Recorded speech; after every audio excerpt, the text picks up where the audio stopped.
So you can develop all kinds of awesome skills and you can do just about anything out there, but one of the things that people don't realize and don't develop, and they really struggle with this, is the ability to deal with pain. And I'm not talking just about physical pain, I'm talking about emotional pain, huge setbacks that you have when you go out there and you strive for things that are big. You have big goals, and on the way to getting to big goals, you're gonna have big setbacks too, which a lot of people don't talk about. And so what happens is most people go and they go for these big goals, they have this emotional trauma, something happens along the way, they get derailed, they have adversity, and they don't know how to deal with it. But the fact of the matter is, anybody can deal with it, but the top guys have just figured out ways to make this happen, right? They figured out systems in order to make this happen. It's not just luck, they just know how to do things differently. I'm gonna teach you all about how to do that. You know, a great example of this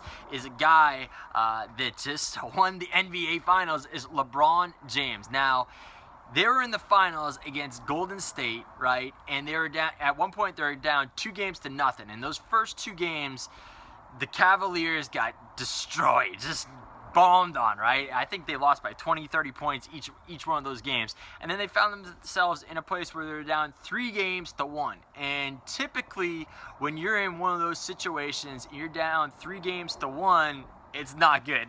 Statistically, over the history of the NBA, that pretty much means that you're done, right?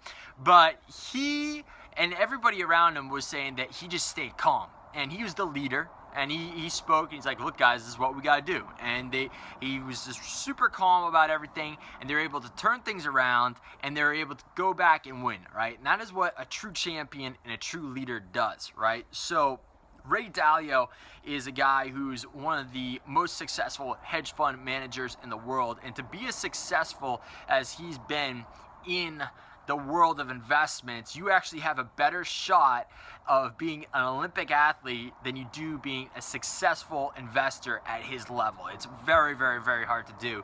But he talks about the ability, again, to deal with setbacks and deal with pain is also a really, really important thing. And what he talks about is how that he's seen, and what he does is he actually gets excited about setbacks and about dealing with pain. He's like, yes, this is a great opportunity, I love this. He's licking his chops, he's ready to go out there and do it. Another guy that does this is Gary Vaynerchuk. That guy likes to lose, right?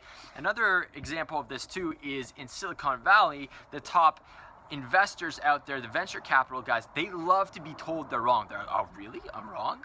Well, tell me about this, because when they're told that they're wrong, it means they can learn something and they can become better from it. Now, that is the complete opposite of how most people think, myself included. For a long time, I'm getting a lot better at this since I've started to learn more about it, is that, you know, these setbacks and these and getting your head kicked in this pain, these are the biggest learning experiences, and they're the actual things that make you grow stronger so you can go out there and achieve and take things to that next level.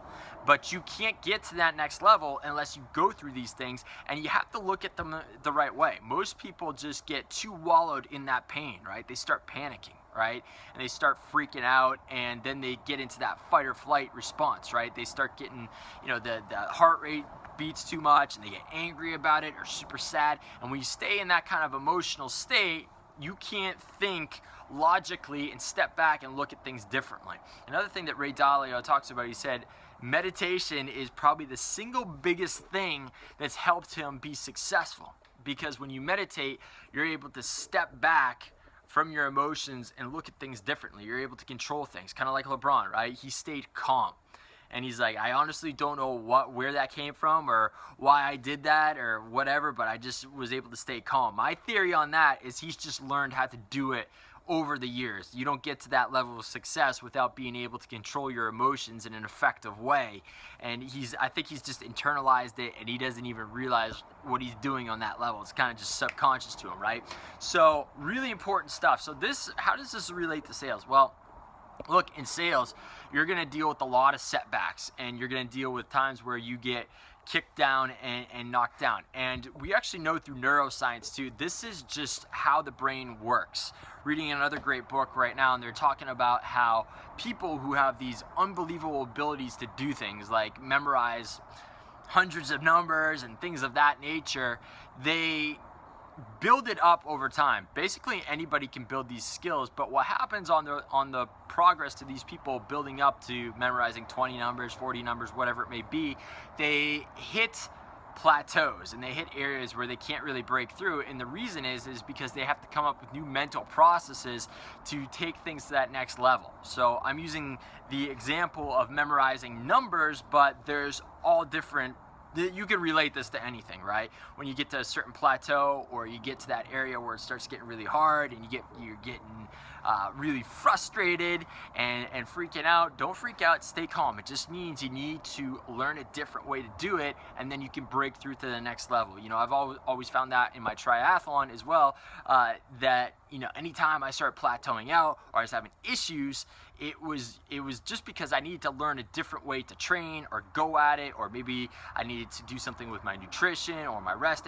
There's so many different things you can look at on that level, which is a whole other topic, but that is the name of the game. So just remember this. Anytime you're going through pain, you're going through a time in sales where you're struggling, this isn't the end. It's not a time to freak out. Just stay calm.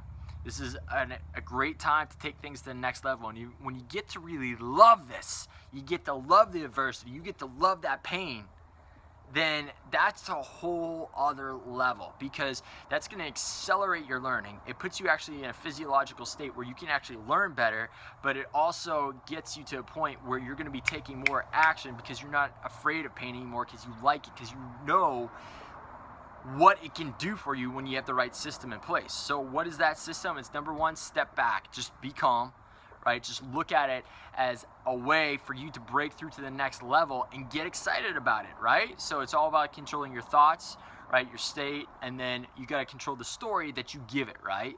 So you start off with just stepping back, right? Taking that breath, staying calm, fixing your state. Then you're looking at it, you start giving it the story. Well, look, this is the time for me to break through, and then you really start to love it, and then you can go in there and attack and look for a different way to go out there and make things happen, right? So this is Kerry Sullivan with another howtokickassitsales.com tip of the day, and I think that was a valuable one. Use that. You're gonna go far with that. You could have paid me $1 million for that. So anyway, this is Kerry Sullivan. I'll see you on the next one. Bye-bye.